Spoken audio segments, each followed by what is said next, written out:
Well, hello, everyone, and welcome to Secrets to Looking Younger, an interview series on how to get your energy back so you can look and feel like your most vibrant self. I'm your host, Jenny Bailey. I'm a women's weight loss specialist and founder of Baby Boomer Queen. Today, Shana Hassan joins us to talk about how to reverse insulin resistance. Shana Hassan is a registered dietitian nutritionist and metabolic health and weight loss expert. She is the host of the top-rated nutrition podcast called Fast to Heal Stories, where she helps listeners reverse weight loss by teaching them a low insulin lifestyle.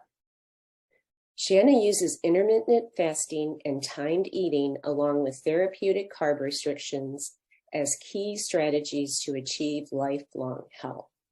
After struggling with her own health issues and experiencing the failures of the conventional health and nutrition industries, Shana developed various online programs and wrote her best-selling book, Fast to Heal, to help as many people as possible reverse insulin resistance with her proven 5-step system. So welcome, Shannon. Thank you. Shana, sorry about that. That's okay. Shana. That's okay. It's been a long journey of my name being mispronounced all through, school, high school. You'd sit there in class and think, oh gosh, how are they going to say my name today? But I apologize for that. So everyone, it's Shana Hassan. Hassan. So thanks for being here. You're welcome. It's an honor to be here. And let's start out by what got you started in your line of work. Yes, I'll try to give you the short version because that could be an hour long, but I've always been interested in health and nutrition. Ever since I can remember. I was always very active in high school and wanted to go in some sort of health field. My mom was a nurse for over 40 years and I wasn't into the bodily fluids and blood so much. So I went into nutrition and I was conventionally trained in the dietetics system. And I'll just fast forward about 10 years. I worked in the system. I did take some years off to have our 3 children, but for the most part, for about 10 years, I was in the conventional system in outpatient nutrition. And then I transitioned over into health coaching. And it was about 10 years in where I was struggling with my own health issues. I was bloated a lot. I had chronic canker sores in my mouth. Those came after the birth. We have 3 children. And after the birth of my 3rd, I had 3 kids in 5 years. I think I was just nutritionally depleted and sleep deprived and stressed out and all of those things that happen when you're a young mother and raising a young family. And I couldn't resolve them. I've never had a huge weight issue, but I was a lot heavier in college than I am now.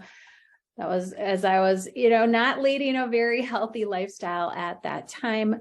But I've never had huge weight issues, but I felt for what I was doing, what I was eating, what I was doing for exercise, that it was really hard to maintain my weight where I was, even in my 30s and early 40s. And I thought, you know what, I was a big runner. I, looked at everything I was eating all the time. Obviously, I was in the nutrition field, but I just felt like I had to, why should I have to run 20 miles a week plus strength training, plus really just scrutinize everything that I'm eating all the time to maintain my weight and maintain my health. And I was struggling with my own health issues and I was noticing, it took a decade, but I was like, why are people, when they come back and incorporating what I teach in my health programs and in my one-on-one sessions, why are they not getting better? Like, why do they continue to gain weight?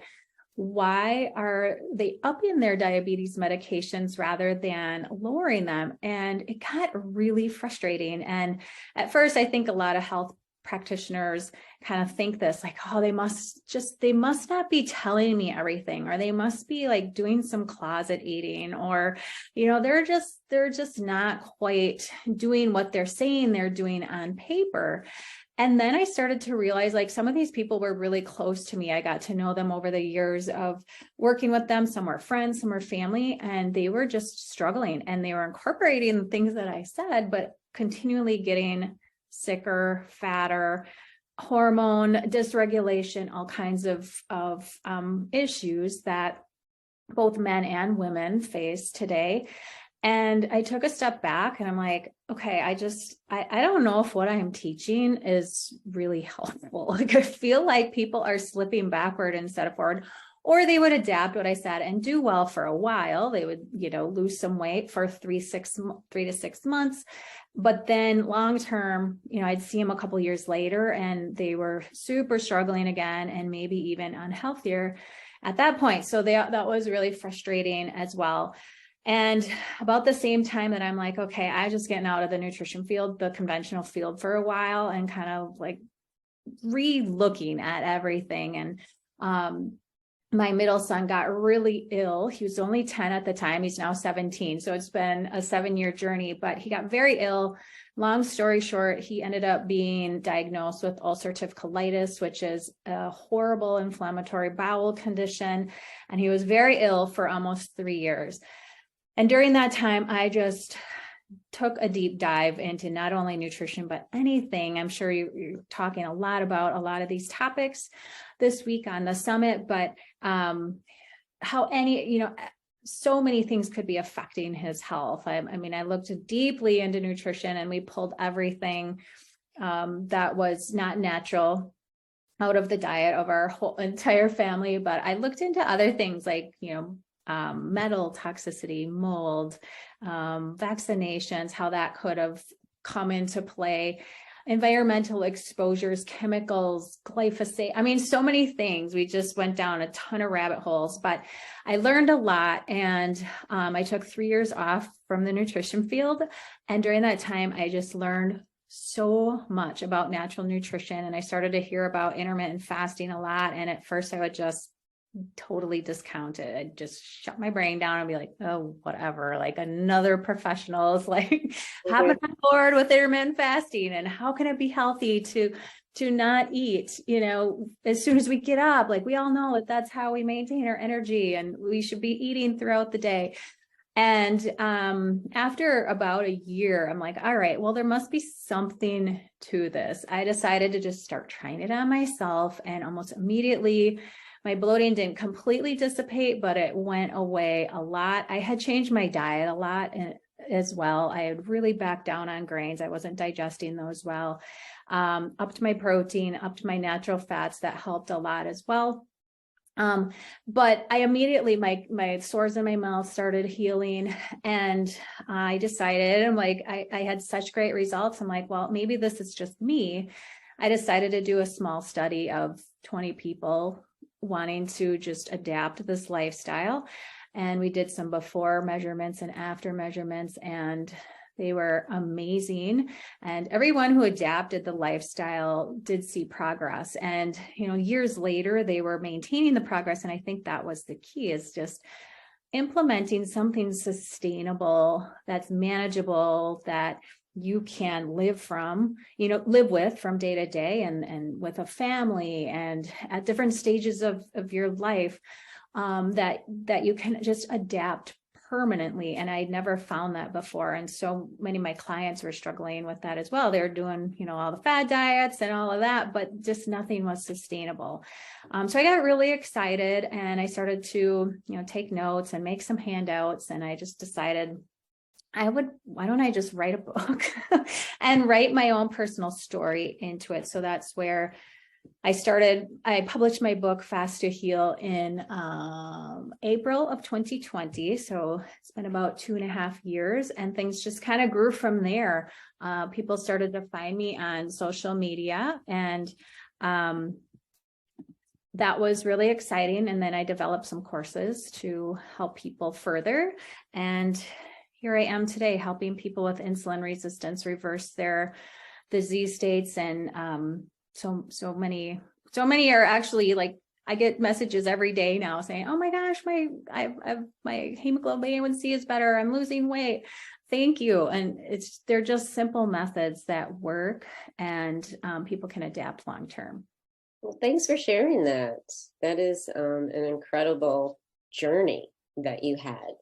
Yes. Getting out of, the traditional work that you were doing, practitioner, then taking your sabbatical, I guess. Yeah. And helping to heal your son and learn new things. And here you are today, helping people to stabilize and get their insulin resistance under control.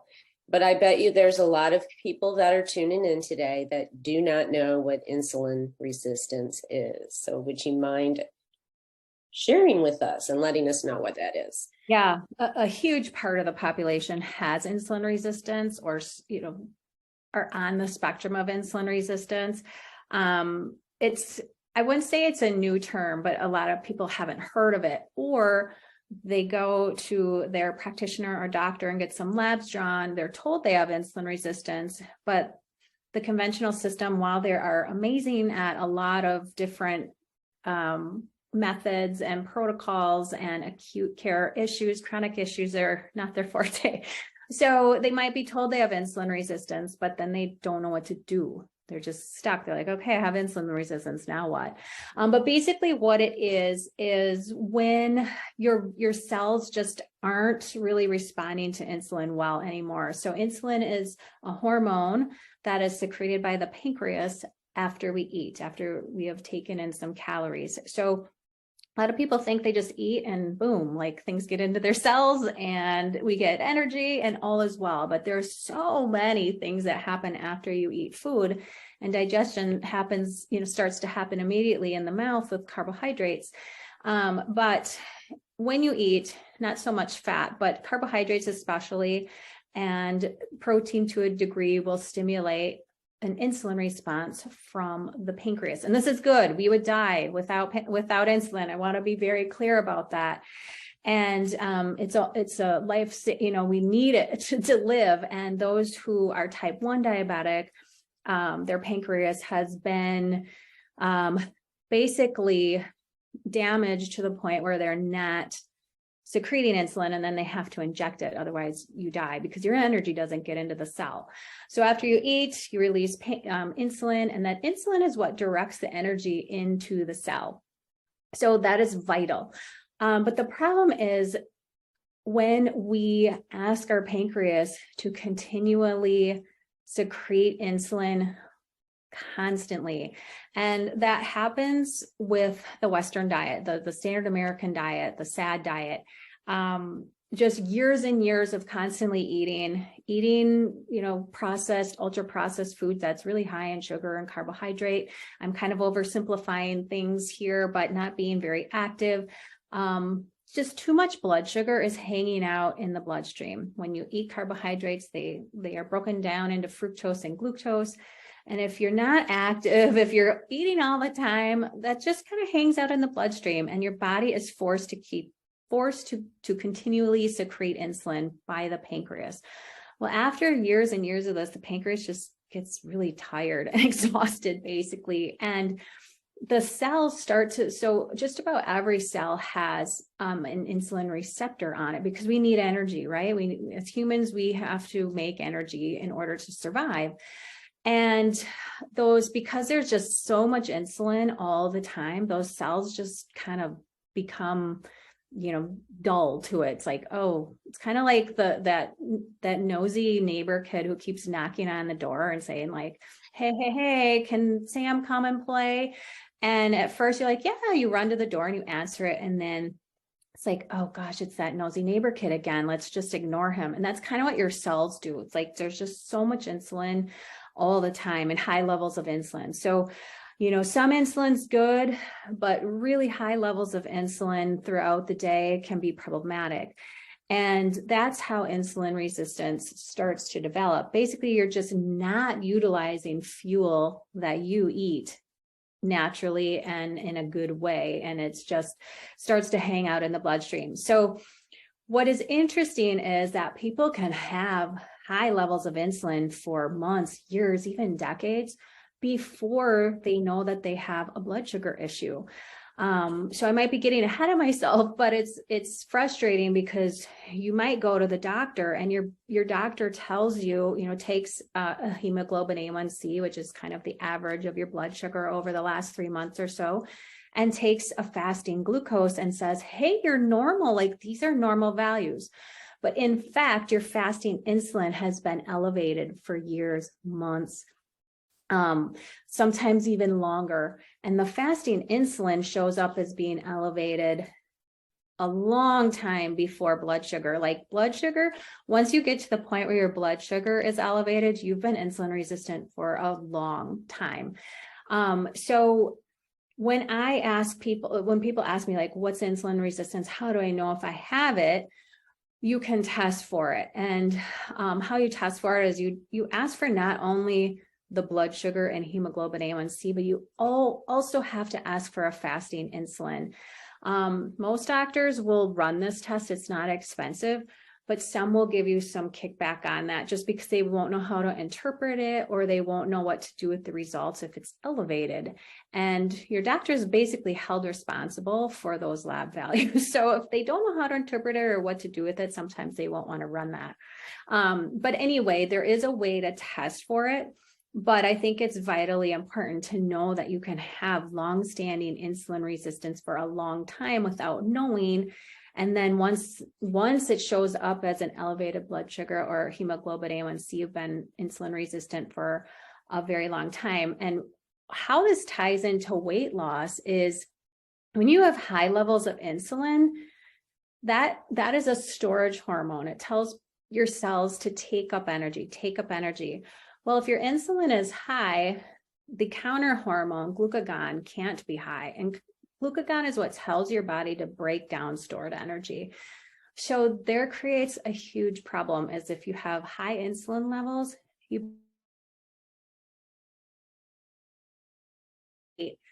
and lose the extra fat. If they are insulin resistant, it's going to be very, a lot of women especially have been on calorie restricted diets for sometimes decades, unfortunately. And even though they're not eating a lot of calories, they're eating very frequently throughout the day, or they're eating high insulin stimulating foods. And they're not eating a lot of calories, but their insulin level's high and they are struggling with weight loss. Yeah. Well, thanks for that thorough explanation of insulin resistance. And also for those listening in, definitely see if your doctor can do that insulin test. What was that test called again? Insulin. So it's the fasting insulin. So if you have the fasting insulin, the hemoglobin A1C, and the fasting insulin, you can actually get what's called a HOMA-IR score. And if your doctor refuses to do that, there are at-home testing kits that you can get sent to your house, and you just prick your finger, send it in, and get your results. All right. Well, thanks. So let's go ahead and talk about intermittent fasting and how you discovered that this helps to actually stabilize your blood sugar levels in your body. So I think that intermittent fasting, again, is another thing that we find all over the internet, all over the best-selling book charts and everywhere else. And there's mixed reviews. Some people are all for it, some people aren't. So let's go ahead and talk about how you use intermittent fasting to help control their blood sugar levels, your clients' blood sugar levels. Okay, so intermittent fasting, why I focus on that, I focus on reversing insulin resistance, and that's the base root cause of type 2 diabetes and prediabetes, most fatty liver, non-alcoholic fatty liver disease, and even a lot, probably 80% of PCOS or polycystic ovary syndrome, which is now being called diabetes of the ovary. They all stem from the same issue, most stubborn weight issues as well. So the problem is a lot of people have no idea they have insulin resistance, and they've just struggled with long-term weight issues and metabolic issues and high blood pressure is another thing that's mostly driven by insulin resistance. So if you can fix that base root cause, you can reverse these disease processes and never have to worry about them developing again. So I focus on intermittent fasting, and I focus on therapeutic carb restriction. And I focus on those two things to reverse insulin resistance because they are hands down the most potent strategies, therapeutic strategies. There's nothing weird or wonky about them. Therapeutic strategies to reverse insulin resistance, because we know the cause of insulin resistance are high insulin levels. So we need to do the opposite of what we've been doing, basically, to reverse those insulin levels and bring them down over time. So fasting or intermittent fasting is the number one therapeutic strategy to reduce insulin. You don't eat, you don't produce insulin, right? I mean, it's really that simple. Where it gets a little bit complicated is when people have never tried it before, or they just heard it from a friend, like, okay, I'm just not going to eat for this long of a time. And they just willy-nilly start fasting. And maybe they're eating a really high carbohydrate diet, standard American diet, and they start fasting one day and it's a complete disaster for them. Because you gotta do a few steps before you go into longer periods of fasting, or it usually backfires on people. There's also a couple of nuances for women who are cycling. So those two things you need to think about, but not eating will definitely bring your insulin levels down the fastest. I mean, that's hands down the fastest thing that you can do to start reducing your insulin resistance. And a lot of people can reverse their disease states of prediabetes, type 2 diabetes, fatty liver, PCOS within like 3 to 6 months with adapting these therapeutic strategies and doing them, continually and being very, systematic about utilizing those from day to day. But there's all kinds of different fasting strategies, and the protocols are different based on people's goals, what they want to achieve, where they're at now. So I wouldn't say there's a one size fit all for people with adapting some fasting strategies. What I do when I work with people individually or in my programs is I look at where they are now, what their goals are, where they are with their diet and lifestyle now, what their activity level is, and how long standing their disease process is. All of those things factor in. So intermittent fasting, number one strategy, and then therapeutic carb restriction is also what I focus on. I don't go no carb. I don't put everyone on a ketogenic diet, although I think there is a lot of merit to that. But everybody's a little bit different with their comfort level of where they should be for carbohydrates. And I don't want to demonize carbohydrates. I'm not saying don't ever eat them or that they're a terrible fuel source. It's just too many of us eat too many of them, and we're only burning glucose as fuel. We're not able to burn fat as fuel. We have high insulin levels. So in order to reduce the insulin levels, we have to look at our carbohydrate intake and strategically eat carbohydrates that are healthier for us and keep them at a level that's appropriate to reverse insulin resistance. Because if we're eating way high levels of carbohydrates, those are the number one stimulators of insulin, especially our ultra processed foods. So getting rid of sugary, starchy foods, at least for a time, is really important as the second strategy for reversing insulin resistance. So on your intermittent fasting, what is the cycle you put your clients through? Yeah, it kind of depends again on where they're at. Like someone, I'll just use myself as an example. I am not metabolically ill. I'm not trying to lose weight. I use intermittent fasting more as a longevity tool and just to manage my weight well. And really with intermittent fasting and the approaches that I utilize now, I do not think about food for a very long time. Like it's brought me food freedom as well, which is something I think we all seek. But I fast anywhere from 16 hours to 20 hours, 16 to 20 hours most days. I typically eat 2 very balanced meals daily that I prioritize protein and eat enough natural fat. And then I strategically eat carbohydrates as well. I don't eat a lot of carbohydrates, but I do eat some carbohydrates. And then maybe once a week, once every 2 weeks, I'll do like a 24-hour fast just as a gut reset and a way to, really just kind of keep that fasting muscle there. And then maybe quarterly, every 3 to 6 months, I'll do like a 48-hour fast, just as a longer fast to stimulate autophagy, which is the process where we kind of clean out old cells and recycle cells that we don't need and we don't utilize anymore. Gives your body a chance to clean all of those out. Now that's very different than somebody who comes to me and has had type 2 diabetes for 10 years. They've struggled with their weight their entire life.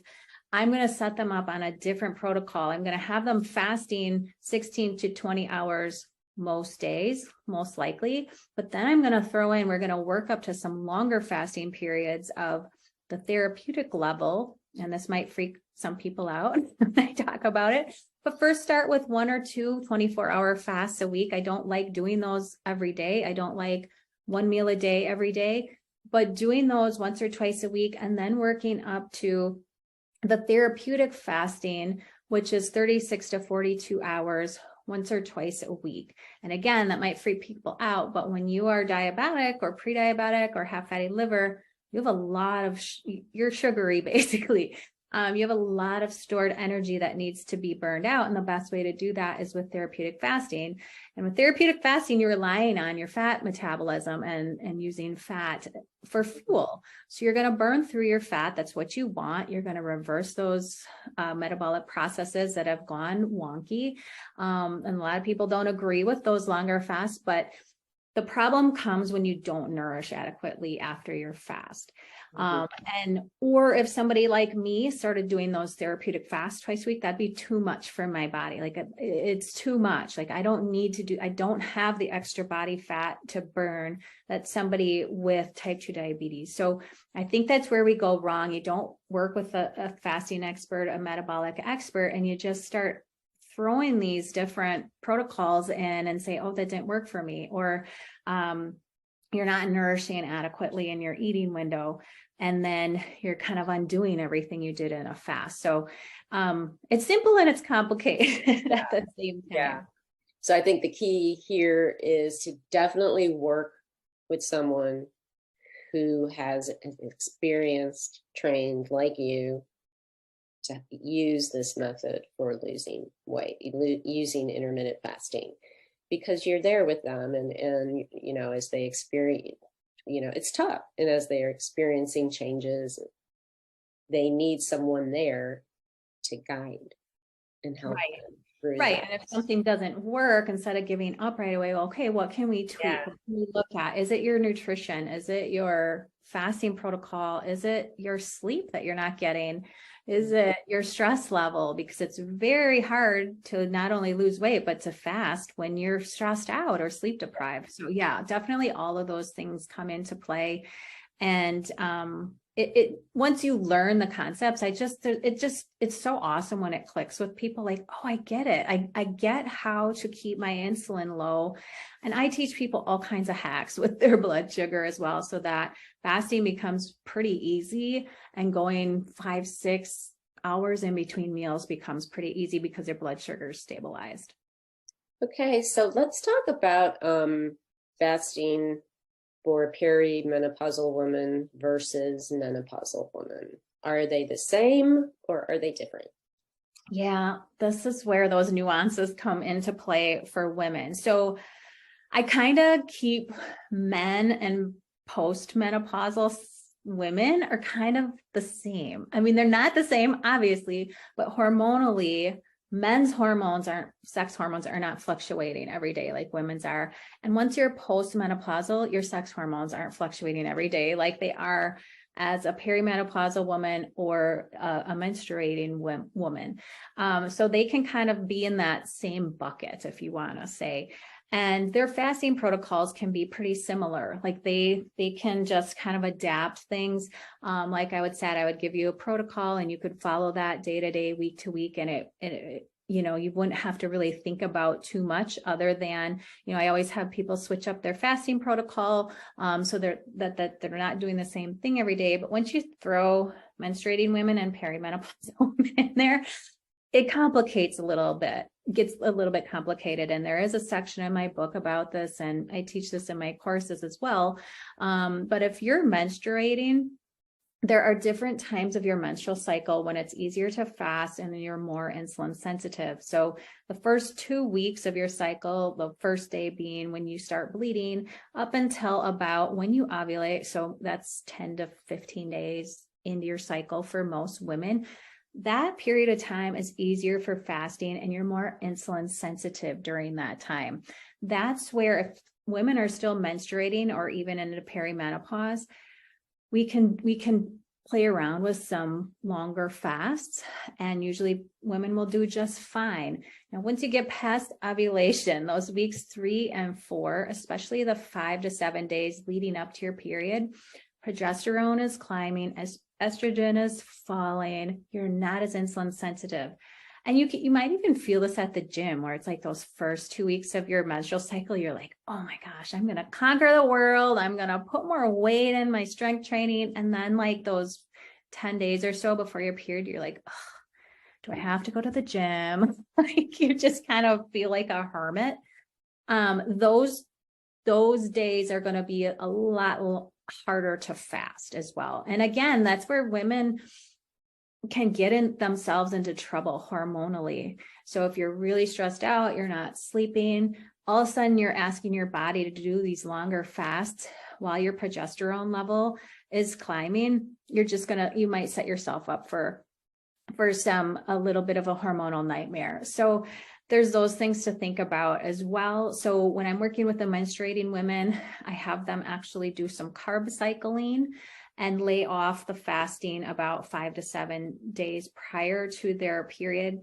And I up their carbohydrates just a little bit, tweak that a little bit in that time period, because that will support both progesterone production and thyroid hormone production as well. So then we kind of have all of our bases covered. So that gets a little complicated. And then you throw perimenopausal woman in there, and it can get even a little bit more complicated. So up until the time where you have had no menstrual cycle for a year, the perimenopausal woman, I basically kind of do the same methods, teach the same strategies as if you're still menstruating. And I will say this too, this is really interesting. I have had a couple of clients or students who thought they were in menopause, started reversing their insulin resistance, got healthier, their sex hormones come back into balance after they reverse their insulin resistance, and all of a sudden they get a period. And they're like, wait, what? What is this? Oh. And that's just their hormones being healthy. Like they weren't in menopause, but their hormones were unbalanced, so they weren't ovulating. All of a sudden they're ovulating. So if that happens to you, you know, if it's like a really heavy bleed or something out of the ordinary, it's definitely something to get checked out. But I have seen that with some perimenopause and that just get more, and I'm more regular in my mid 40s than I was in my 20s and 30s. Oh, wow. Yeah. That's interesting. So, what are some hacks to help us stabilize our blood sugar levels?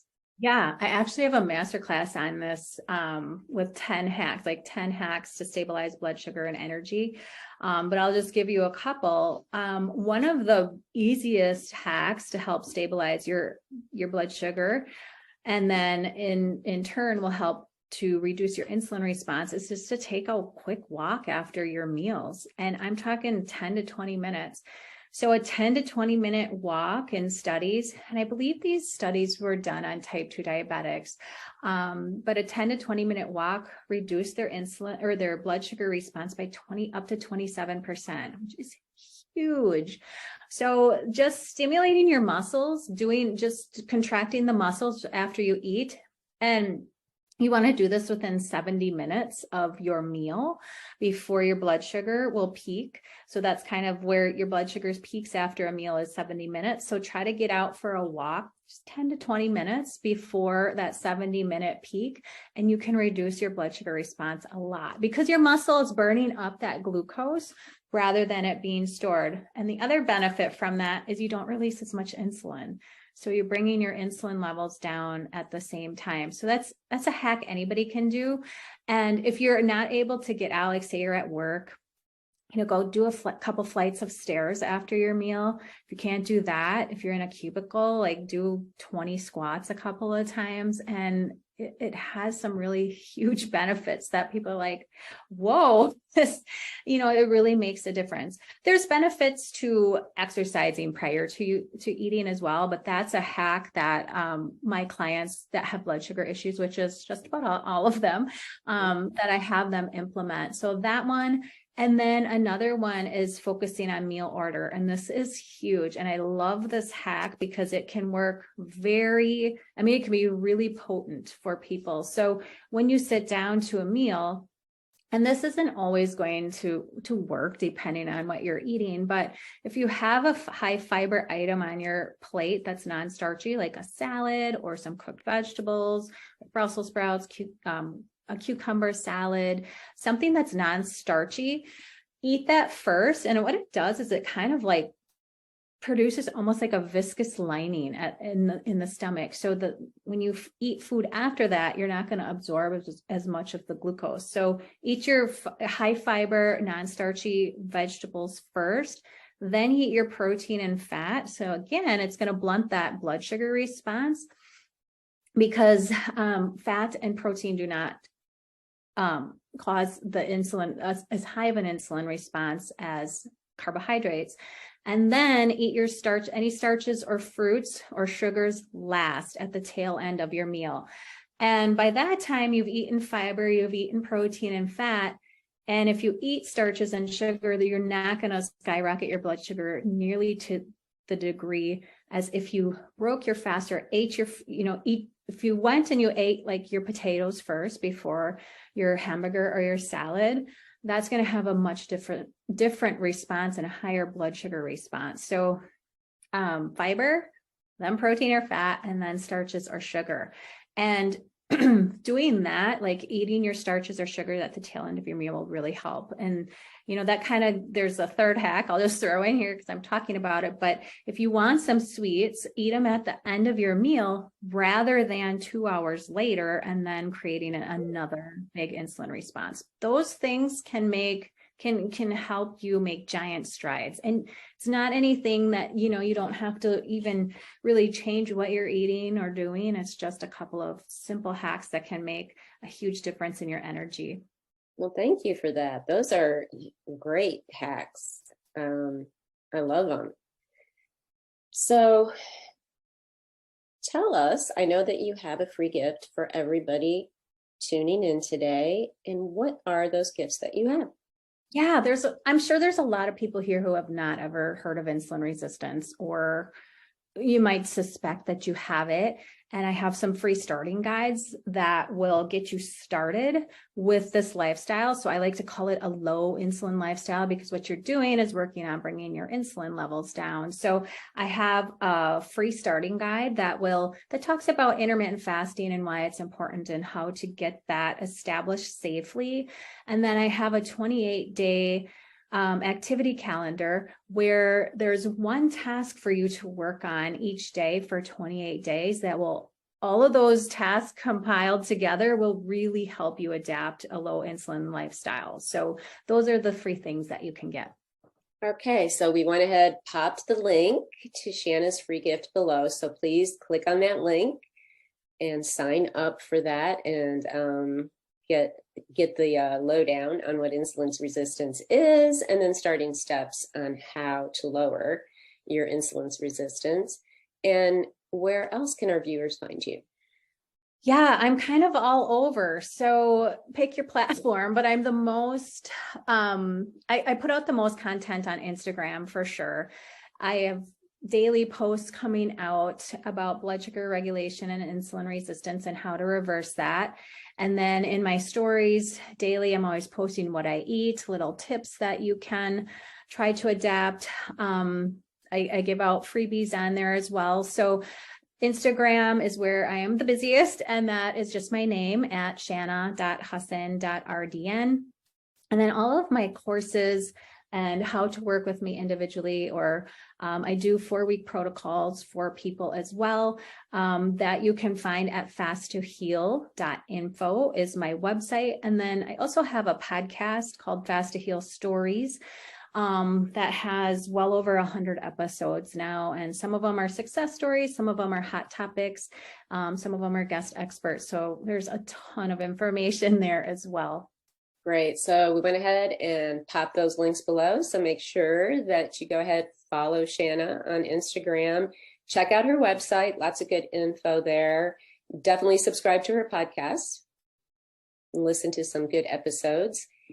And do you have any last words of advice to people that are tuning in today? Yeah, I think a lot of people get a little freaked out at the concept of fasting, intermittent fasting. We all fast though. It's like when you're sleeping, you're fasting. So, 12 hours is kind of the bare minimum where everyone should be, just stop. It's as simple as stopping eating after dinner and just not eating till the next morning. Like that's a good fast to start with. I call it gut rest. Everyone should be practicing that. But that will really get you started. And then as much as you can, avoid snacking in between meals because you're just going to be stimulating your insulin levels all day. So if you can even do those two things, you're going to be well on your way to a low insulin lifestyle. Great advice. Great advice. I love it. Well, thanks for being with us today. I know that our viewers have learned so much about insulin resistance, intermittent fasting, and how you work with your clients. So thanks. You're so welcome. And everybody tuning in, thanks for tuning in to this interview. And I will see you on the next interview in the Secrets to Looking Younger. Bye-bye.